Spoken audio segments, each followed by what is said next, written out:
Don in London, hello. It's September the 18th. My video is all about recovery from addiction to either substance or behaviour. My addictive substance in the past was alcohol. My behaviour could be equally addictive around people, places and things. Trying to be in the right place with the right people, with the right things, doing the right things. And trying to fit in. That was it. Simply trying to fit in. Be what I thought you wanted me to be. And then life would be alright, rather than trying to push myself or push others into different types of living. And then I realised it was two ways. I didn't really have a clue about how I should live, and equally I was clueless about how you should live. Shoulds. There is no should in life, it's just life. And if we're lucky, we get to live life on life's terms, which is living in the moment and finding out what is best for us as we go along. After all, that is the best way. Live in the moment, being able to cope with it, understand it to an extent, and know it's okay not to understand it. And life can happen. Life can happen with freedom of choice. So as long as we haven't imprisoned ourselves to a future which is beyond our ability to get to, that's not to say we shouldn't have dreams or ideas or future living which we feel we can aspire to. We need to be clearly on the right track today in order for that to happen. But I guess really what happened to me, a lot of fear in my early years of growing up, not understanding life too well. It was always grim. It was always going to be better tomorrow, and that was the promise my dad always made. He knew no other way to live, and that's no judgment on him other than his life was difficult. And he had a bad start, and it got worse with war experiences and then a habit of drinking to blot out reality. Well, he was very good at doing that, and he helped me understand how easy it was to fix myself with a drink. And I didn't know this was conditioning, culture, or whatever you want to call it, nurture.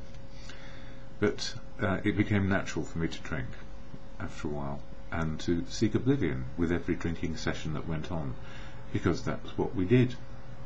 And oblivion meant fear went away. No need to put on a brave face. We could smile, laugh, cry at something or other. But it was really all quite false, because I didn't know my feelings too well, and I didn't know me too well. I'd never really learned what it was to be me. So I don't see any of the drinking days as a waste of time, because they provide me with a life story of how it was and how I prefer it to be today. So sober works for me. And it wasn't easy to get sober. I had to give up one particular aspect of what I thought I needed to do. That was work it out on my own, self-will, willpower, to stop harming myself. And as a consequence of harming me, I was harming people around me by either isolated and not a part of what was going on, or simply withdrawn and not able to express my true feelings. So I am glad today to be a part of a fellowship which helps me keep life on track, helps me live life as it is today. And that fellowship is Alcoholics Anonymous. And strangely, I don't speak on behalf of the fellowship ever. I only speak about my recovery and how AA has helped me. If I were to try and speak for the fellowship, every single person in the fellowship would have the right, quite rightly, to say, how dare you?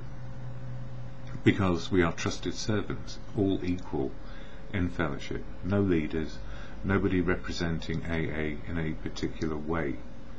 It isn't like that. It's a fellowship of equals who get on together, share experience, strength and hope, and have a program called the 12 Steps and 12 Traditions to hold the fellowship together. So 12 steps for me to be open, honest and willing to share. 12 traditions for unity, service and recovery. That's how it works. So I can talk as much as I like about how fellowship helps me daily, but I do not represent it. And what I do know, more than anything, it is the many voices of experience and sharing which makes the difference on a daily basis for me. So I don't know all the answers, I don't think I need to know all the answers. All I can do is share, positively and negatively, as my days go by. So today isn't bad. Yesterday was a mixture. And when I say a mixture yesterday, many good things. I got to 2 meetings of fellowship. I went out and did what I like to do best, which is take photographs of street activities here in London. And it's perfectly legal to do this. But unfortunately there was a person who felt that I was unduly interested in them and said, "You can't take photographs like you've been taking photographs." And I said, "Well, I'm on a public highway and it's okay. And what is the problem? And if I can change something, I will." He said, "You've been taking photographs of my staff doing their job." I said, "Well, who are your staff and who are you?" And then we got into a little altercation, and I suggested if he had a problem he ought phone the police, knowing full well that his activity was illegal and mine wasn't. But being right doesn't make me feel good. I'd rather be happy. So I could have handled it quite differently. I said, "Listen, if there's a photograph which is offensive to you, I shall delete it immediately." But for some strange reason he got my hackles up, and that was because he was saying I was doing something which was illegal. Anyway, there's no point in labouring being right. A person learns what they learn. If they want to be right, fine. If I want to feel right and happy, better to let them get on with what is on their mind. And if I can put right any wrong as they perceive it, then life will be a little bit easier for me. But for some reason I got into the notion that it was okay for me to tell this person that they were wrong. People don't like being told they're wrong. Indeed I don't either, but the truth is I am often wrong, and I need to practice what I know in the fellowship program of 12 steps to keep me on track, to let go all that stuff, because happiness is never really predicated or based on being right. We can be right till the cows come home and be miserable, or we can let go of those things which are just going to make life just awkward and horrible.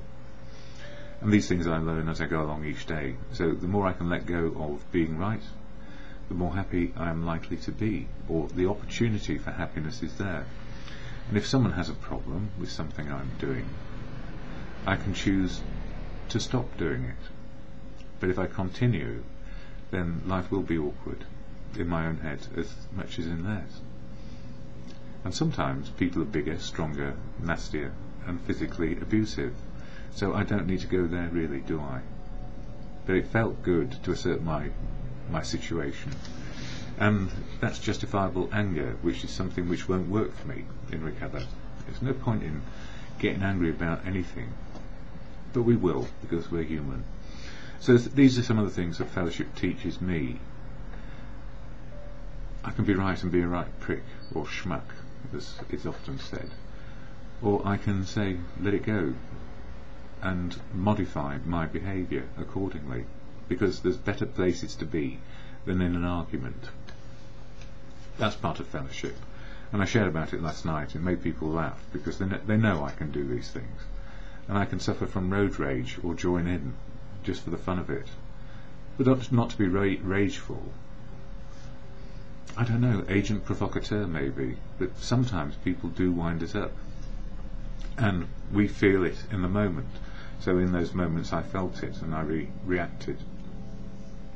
Maybe not the best way, but I don't know what it is. There's a pedantic and interesting part of me which likes to challenge when people feel they are right and I'm wrong. I will get over it, and I have really, but it does actually spoil my serenity and my peacefulness to go through things like that. But I share about it immediately when those things happen, so they don't dwell in my own mind, and there are mechanisms for resolving the issues personally without causing further damage to other people. The AA program saved my life, without a doubt. which is why I share about it, and sharing the message is all about being in recovery as well. How we share the message as individuals is personal to each and every one. We work out what is right for us, but we actually try and maintain anonymity of other people at all costs, because without anonymity and the confidentiality that gives, how else would we find our path back into recovery, to be open, honest and willing, rather than shut down, isolated and withdrawn? We need somewhere safe to go, where we can speak our mind and know it's okay to do so, because if we balance out reality or understand reality, we're not looking to blot it out or create a fantasy we cannot live. So what is AA? I share the AA preamble here because it helps me focus. I read it out rather than recite it.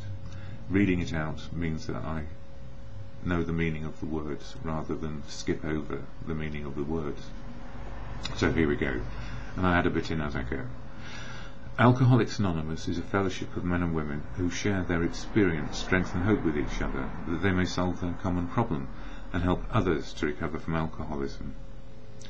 That's it. We share the common problem, and it's all about recovery. The only requirement for membership is a desire to stop drinking. So you, me or anyone, it's a desire to stop. It's not I'm going to stop and that's it. You know, the resolve, all we need is a desire to stop and keep coming to meetings till it makes sense. And it needs to be a desire to stop, because if we had rules, regulations and laws, most people would leave the fellowship pretty quickly, because we are a fairly defiant and stubborn lot. We don't want to adhere to rules, regulations and laws. So all we have is suggestions, and people are free to do what they will. There are no dues or fees for AA membership, so it's free. We are self-supporting through our own contributions, so if we have a few pennies, we add them into the hat to pay for tea, coffee and rent, and some literature, and maybe a bit of admin. AA is not allied with any sect, denomination, politics, organisation or institution, but everybody in the fellowship is, and it's their preference, their personal choices. Does not wish to engage in any controversy, but many people do outside the fellowship. Neither endorses nor opposes any causes, but many people do outside the fellowship. So within it we're all the same size, equal, express our views and opinions and beliefs, but we don't actually try and push them on other people.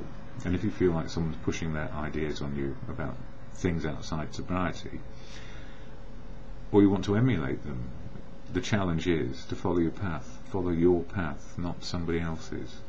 Take from them the good of what they share, the similarities where we can gain wisdom about sobriety. Our primary purpose is to stay sober and help other alcoholics to achieve sobriety, which is why I was asked to do these videos in the first place, to people who didn't go to AA but did go to other treatment centres and stuff like that. And whatever you think about AA, when you've been to it, you'll probably realise that nobody is trying to impose their view on you at all. But there is an awful lot of good things to be found on how to be sober. So provided you're not looking for dogma or a sect, you've probably got a good chance of making use of it. But if you are looking for dogma and a sect, you'll probably find people inside AA who operate that way, because that's just the way they are, and that's their way of life. But let them get on with it. Let go and let them be. Let go and let good things happen to them. Don't try and control them, even if they try and push their ideas on you. You're here, you're free at last to make your choices. Free of drink. Free of anything else is another matter, which is a part of working life out, which is what sobriety offers. And in this book here, Daily Reflections, 1 page a day, all about the 12 steps and 12 traditions. Steps about being open, honest and willing to change, that's for individuals. And traditions around unity, service and recovery, that's for the fellowship. And 1 page a day, so September is all about step 9, making amends without causing further harm. In other words, making restitution and apologising and trying to put right the wrongs we did over the history of our drinking experience, or wherever it happens to be on a daily basis. That comes in step 10 next month when I cover that. But it all is part of the same thing. So there goes a siren of a police car in the background. It means that either people are just getting home from parties from last night, or something's happening this morning. It's London Fashion Week in London, by the way. I didn't know that until I had my altercation yesterday with this particular individual who was advertising something to do with London Fashion Week. And I didn't know that until my sister told me, because I rang her up to say, what should I do about my behaviour? And she said, laugh at yourself. Anyway, AA Daily Reflections. Loved back to recovery. Our whole treasured philosophy of self-sufficiency has to be cast aside. This had not been done with old-fashioned willpower. It was instead a matter of developing the willingness to accept these new facts of living. We neither ran nor fought, but accept we did, and then we were free. I can be free of my old enslaving self. After a while, I recognise and believe in the good within myself. I see that I have been loved back to recovery by my higher power. And my higher power is very simple. It's the truth of now, not my opinion about it. It's all about love, how to love, be loved, and useful, and wisdom. Truth, love and wisdom. Wisdom which often comes from other people. So my higher power is very practical. And there is something bigger than me. If you've ever been to an event where everybody is in the same moment, listening to music or listening to somebody speak, or participating in something very big, bigger than one person, there's a higher power in those events. It's the collective voices of the many, and that works really well. I can see that being loved back to recovery by my higher power, who envelops me. My higher power becomes that source of love and strength that is performing a continual miracle for me. I am sober and I am grateful. And you know, I am sober and I am grateful for the many voices in fellowship. And also now I can hear the many voices in recovery generally, which are not in the fellowship. So I suppose what I've learned most is wisdom comes from the man who sweeps the streets as much as the man who runs the country, or the woman who runs the country. I think we prefer a woman right now who had a bit of compassion rather than this sad lot who are in. But that's my opinion. It's not the opinion of the fellowship. So my thoughts over for today and over the last few years. Today I was thinking, sun is out, more rain due, it's fresh out there, it is. All good, improves that uneasy feeling of not quite sure what is going on. A step 10 due to an outburst of justifiable anger with right on my side. It was this gentleman who thought I was taking photographs of him and his whatever it was. It felt good at the time, progress not perfection. Being happy rather than right is the answer for me today. And normally I just keep out of people's way if they've got a problem, or just delete photographs just in front of them so they know. And it only happens, I don't know, 1 in 100 times of going out, because I don't put my camera in the face of other people. It's not my way. I just take general photographs of what's happening on the streets, and it's beyond belief. It's perfection personified.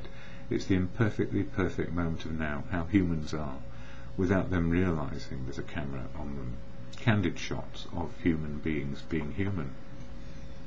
And candid shots of humans being human is the very best of their insides on the outside.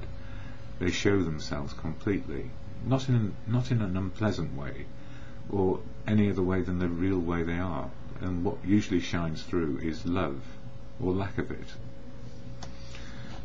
And that's life. And, you know, a picture paints 1,000 words. So why can't I paint you? Answer, I'm not that sort of artist. And 2 meetings yesterday, and listening to friends many years sober. Newcomers in the rooms. Step 1 always emphasised, which is powerless over alcohol, and life is unmanageable if I try drink again. Not only that, I am powerless over people, places and things. I don't try and control people, places and things these days because I can't. And all I can do is change my attitude and behaviour as I go along. What is right for me, I can change course. But often done with discussion rather than just firing off in my own direction. Yes, 2 meetings yesterday, listening to friends many years sober. I love listening to people many years sober, because the problems many years on are the same as the first day.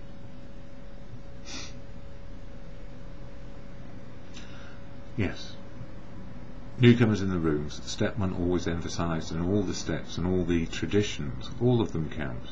They all work, but it takes a while to understand them and live them, so we sort of get to know what they are, and then we put them into practice.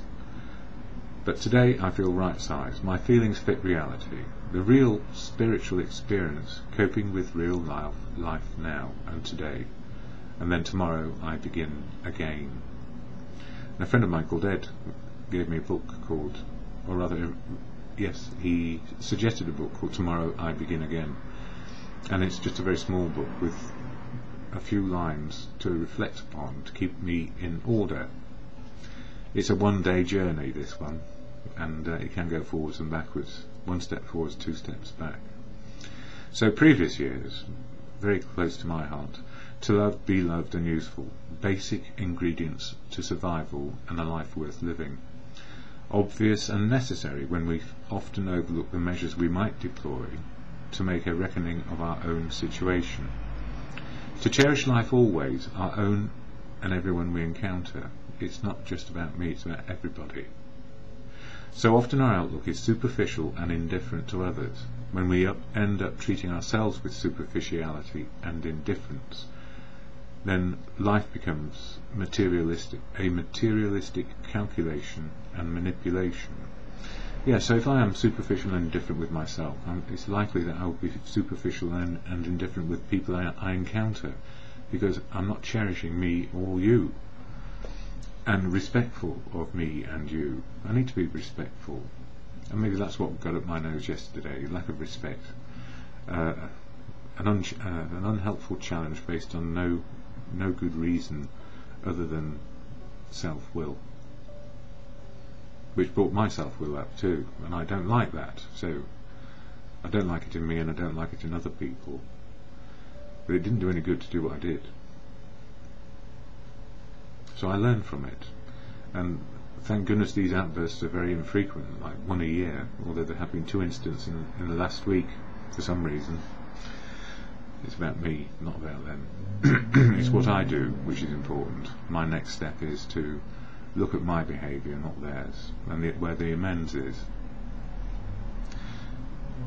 Yes, we judge our success by what we achieve in the material world. This is very often power, money, possessions, then worse, by looks and clothes, by fame and infamy. We get to like bad and edgy. We get to like the bad and edgy in ourselves and others. We can judge value in terms of excesses, our own, and our ability to be better than our rivals in life. You know, this whole thing of competition came up yesterday in a family context, which is sometimes we get things communicated by third parties within the family about what is going on and how other people are, what people in family are saying, or what their conduct is. And I try not to bite on it. I know in the past I would have been outraged by what was shared by me, but all that comes to mind is forgiveness, because I could have been like that back then, still stuck in a horrible situation where I just could not see the truth of my own behaviour. You know, I was isolating and hiding from everybody, and I ran away because I just didn't know how to do life anymore. Yeah, it's true, that's what I did. So I forgive everything, just about everything I can possibly imagine, and need to keep doing it, because, you know, justifiable anger can come back and be persistent. So when it happens twice in a year, I think, you know, blinking lucky for me. Yes. By the time I got to rock bottom, all self-worth and self-esteem had been lost in addiction to people, places and things, and awash in an alcoholic mind, pickled and deranged. This is me talking about me. Love was a concept obsessive and misunderstood. Yeah, heartbreak, trying to revive what has gone and cannot be got back. That heartbreak is desolation. Yeah, love was a concept obsessive and misunderstood. All remnants of spiritual understanding were merely a blurred memory, physically bankrupt, so I was not a going concern at the time. When the daily reflections for today suggested we can be led back to recovery, in my early days it was still a promise to be delivered, because I had no blinking clue what love was. My intellect and thinking resisted any outside force or influence that could help me. I was resisting at all costs, because I thought you wanted me to do it on my own. And yet I needed a glimpse of something to make life worthwhile again, or what was the point, and what is the point, and how is it that we can love people, even when we hate their behaviour? We don't hate them, we just don't like the behaviour often. That's the odd thing about humans. All of us do this. You know, we let things go because we love the person. And yet, if we keep on doing it forever, or what seems like forever, day after day after day, we are putting ourselves down and not asserting that I love you, but your behaviour stinks when you do this. Fellowship, a bunch of people driven mad by drink. Yes, that's so true. Some still drunk, some years and decades sober, all in the same day, same place and same situation. This is what we find in meetings. 1 day sober, 47 years sober last night. We learned to help ourselves and stay sober 1 day at a time. Feelings return, so raw we felt suicidal at the prospect of living, and homicidal for wrongs done to us. So for what our part in it, I could kill myself. That's how I felt back in the start. And what about the wrongs done to me? Yes, give me a machine gun. Of course I wouldn't want to do that. But, you know, the perversity of how the insanity in the mind goes, who knows? And thank God we don't have guns on the streets in London. Well, not too many. But those people who do have them, you know, it's insane to have a gun. It's not a perfect world. And as time goes by, our feelings are real again, and we make sense of them, the why and the how, and we gain perspective. Suicide and homicide are not options anymore. Well, one hopes so. But there is always that ideation or that persistence of, would it be better to be dead? That comes through quite often. And we stop wanting to kill the world because it's not their fault. We realise our situation is of our own making. Not so good. We haven't got anybody to blame anymore. But then, if we can keep plodding along, understanding how to be open, honest and willing, the self-harm tends to go away predominantly, but it's always there at the back of our minds. Why else would we keep on going to meetings? We give it away to keep it. We know that.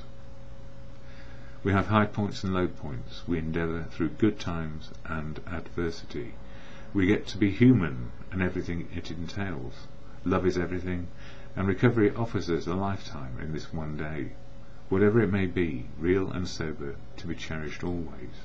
So the notion of cherishing ourselves and other people, looking after each other, rather than being superficial and indifferent and trying to get something out of them without giving anything back. Our whole philosophy changes from negative to positive. Fellowship and friendship, all about being selfless and self-aware. 12 steps and traditions are always suggestions and never edicts. Love emerges from the deep inside, often not recognised until we've been sober a while, because love is painful. It's a very painful emotion when it starts to come out again. But love heals us in recovery, sometimes slowly, sometimes quickly. Our world becomes sharper, clearer as we feel and live life today. And finally, love back to recovery. What is love? Well, I'm finding out more about it every day. Emotional and spiritual. Emotionally, knowing what my feelings are and understanding the feeling is quite remarkable. And spiritual, the ability to cope with now. However did it grow to be something bigger than that? Religion is a different thing altogether, and belief in God is a different thing altogether. So the AA program of emotional spiritual is as it fits with your life, your opinion, your religious inclinations or not religious inclinations. But God is used extensively in the program, or a higher power, whichever works for you.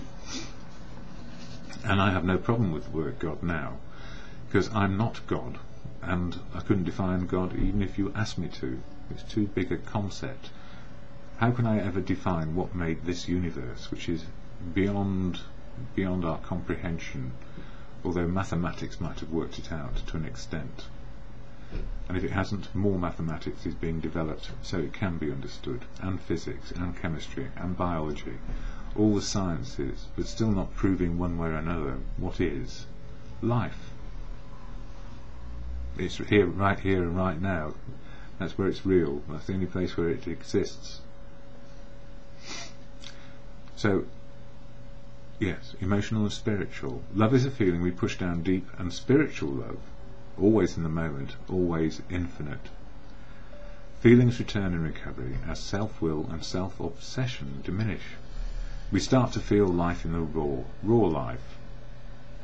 Raw heals, and we recognise our true nature, which can be to love, be loved, and useful today. I'll leave it there. To love, be loved, and useful today, and progress not perfect. There will be people who just press our buttons from time to time, but to recognise and pull away from it, leave it level if we can. Don't just walk away and run. It's to say, you have a point. I understand where you're coming from, and in your shoes I'd feel the same way. So that's maybe the answers for what I did yesterday, and I can put them into practice today and tomorrow. I learn every day. I know the answers, but I forget them because my feelings get in the way. I feel, how dare this person say this, that and the other. And being right doesn't work. It just perpetuates the feeling of righteousness. And humility is better. Humility to keep on learning life. Say, I don't know the answers. I don't know the answers day to day. I just learn them day to day. At the end I will share the serenity prayer, which is to God, or in good conscience, or whatever your personal belief of powers greater than you. For me, the absolute truth is a power far superior to my opinion and belief. To love, be loved, and useful, and the wisdom which comes from others. The greatest higher power I've ever encountered is the collective understanding of human beings about how to live well. That'll do. So a meditation to good God, or in good conscience. God, grant me Grod. What's going on here? Now I start again. God, grant me the serenity to accept the things I cannot change. I can't change some things. Other people, places and things. Courage to change the things I can. Me, my attitudes and what I know. And the wisdom to know the difference. For me, always in the moment. Progress not perfect. And just for today.